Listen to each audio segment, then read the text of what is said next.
Already ডক্টরকে phone দিছি, উনি ফোন ধরতেছেন। আমার মনে হয় উনি বাসায় আছে। চলো ডক্টরের বাসায় চলে যাই। এখন আমি কোথাও যেতে পারবো না, আমার অফিসে যেতে হবে। তুমি আরেকটু সময় দেখো, যদি সমস্যা মনে হয় আমি অফিস থেকে চলে আসবো। তুমি থাকো, তোমার অফিস নিয়েই থাকো। তুমি আসলে মানুষের মধ্যে নাই, একদম রোবট হয়ে গেছো। কেমন বাবা তুমি? বৌমা কি হচ্ছে, কোথায় যাও? ডক্টরের কাছে যাই আম্মা। কি বাবা?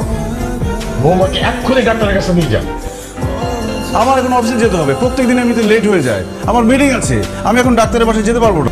আমার বেবিকে সেভ করতে হবে, তো আমি নিজে একা চলে যাইতে হবে, কারো আসতে হবে না। আরে বৌমা দাঁড়াও, বৌমা কোথায় যাচ্ছে সেখানে দেখ না, যা ওর সাথে।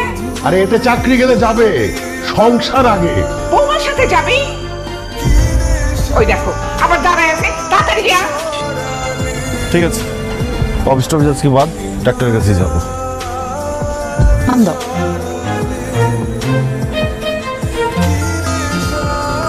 বাবু কি বলতে চাও? ডক্টরের কাছে যাবে নাকি বাসায় যাবে? তোর কোথায় যাবে? বাবু এখন ফুচকা খাইতে যাবে। বাবু ফুচকা খাবে নাকি বাবুর মা ফুচকা খাবে? এই সকালবেলা ফুচকা খাওয়া? কি আর করার, বাচ্চাদের মন কখন কি খেতে চায়। এই রকম অবস্থায় তোকে এইখানে ফেলে রাখা মানে একেবারে অন্যায় হচ্ছে। আচ্ছা, এই বাড়ি থেকে আর মানুষজন নেই নাকি? হ্যাঁ, কারোর কোনো সারা শব্দ পাচ্ছি না। বিআই সাহেব, বিআই সাহেব, শ্রাবণ। আসসালামু আলাইকুম।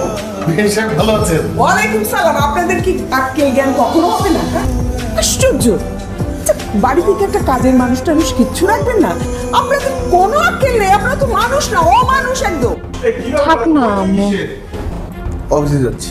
এই সময় অফিসে যাচ্ছ? প্রত্যেকদিন তো এই সময় যাই। আরে আশ্চর্য, তোমার তো 1 বছরের ছুটি নেওয়া উচিত। 1 বছরের ছুটি কে দিবে? কে দিবে মানে? তুমি বলবে তাদের যে আমার ওয়াইফ অসুস্থ। অফিসের বস যদি আমার শ্বশুর হতো তাহলে 1 বছরের ছুটি দিত। হ্যাঁ, দেখেছিস তোর হাজবেন্ড কি টাইপের বেয়াদব, কিভাবে আচরণ করতে হয় সেটা পর্যন্ত শিখিনি। থাক না আম্মু, থাক। আচ্ছা আমি অফিসে যাচ্ছি, আমি সবকিছু কিনে তারপরে অফিসে যাবো। খুশি? তুই বাড়িতে হ্যাঁ বাড়িতে যাব। চলো আগে রুমে যাই, জামা কাপড় গুছাইতে হবে না? নাস্তার ব্যবস্থা তাড়াতাড়ি করো, নাইলে কিন্তু আরেকটা ঝড় আসবে।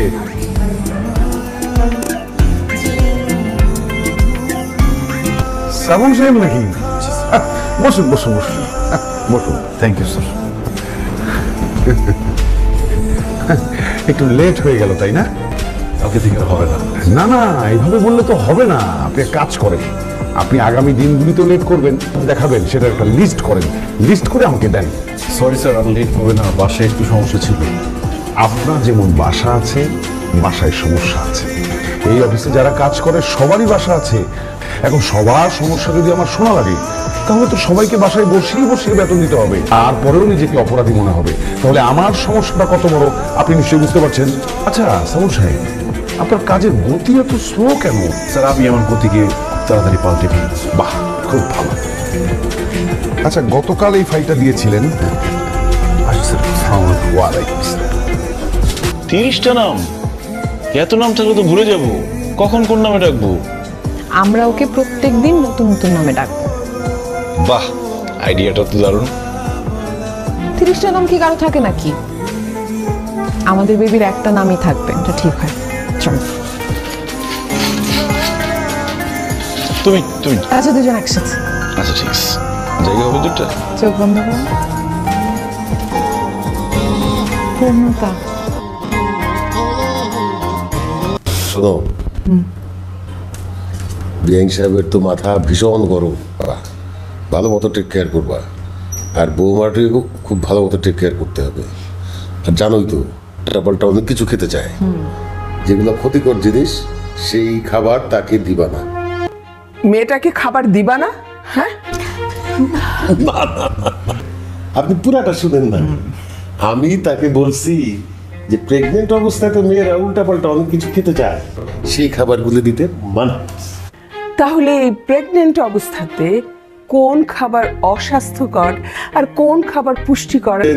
এই তরমুজ, তারপরে এই বেদানা, আঙ্গুর, কলা, টাং।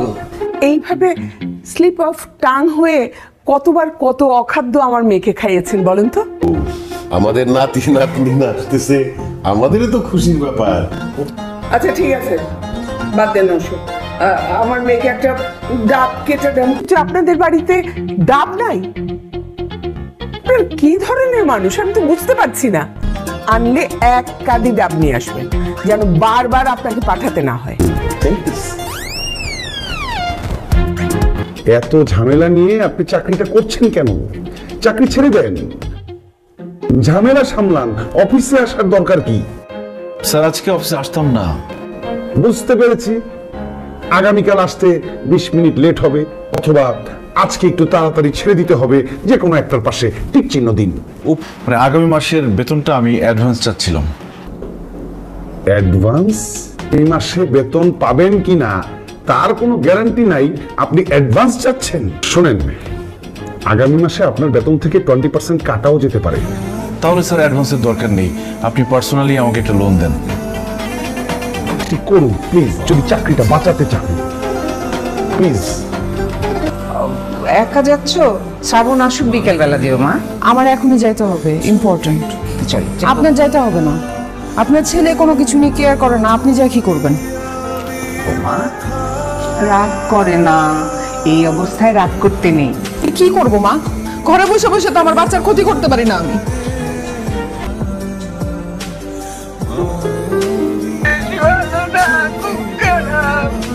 তুই তাড়াতাড়ি ফ্যামিলি কেয়ার হাসপাতালে চলে আয় বাবা। মিস্টার শ্রাবণ, আমি খুবই সরি, অ্যাক্সিডেন্টের কারণে যেতে পারলাম না। আরেকটা ব্যাড নিউজ আছে, কখনো মা হতে পারবেন না।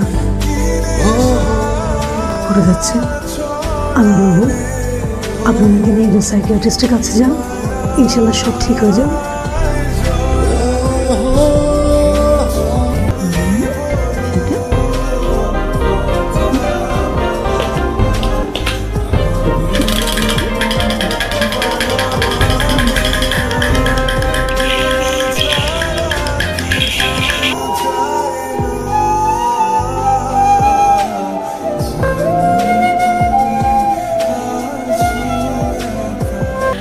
বাচ্চার পজিশন ঠিক আছে কিনা, সবকিছু ঠিক আছে না, ঠিক মতো গ্রোথ হচ্ছে কিনা, সবকিছু কিন্তু জানতে হবে।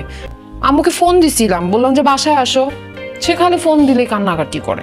আমার আসতে হবে না, আমার শাশুড়ি আম্মা আছে, সে থাকলেই হবে। বাবা, ওই আমি আর শ্রাবণ বাচ্চার নাম একটা ঠিক করছি। আপনাদের যদি অন্য কোনো নাম পছন্দ থাকে আমাকে বললেন। দাদা দাদিও অ্যাপ্রুভ করে দিচ্ছে।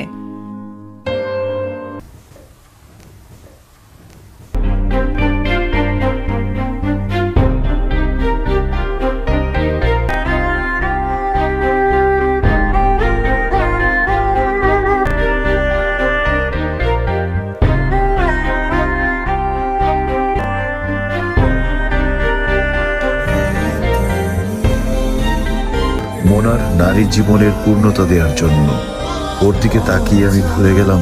আমি যখন ওকে বুকের সাথে জড়িয়ে ধরলাম, মনে হলো আমি ওর ভাষা বুঝতে পারলাম। ও আমাকে বলছে, বাবার কাছে নিয়ে চলো।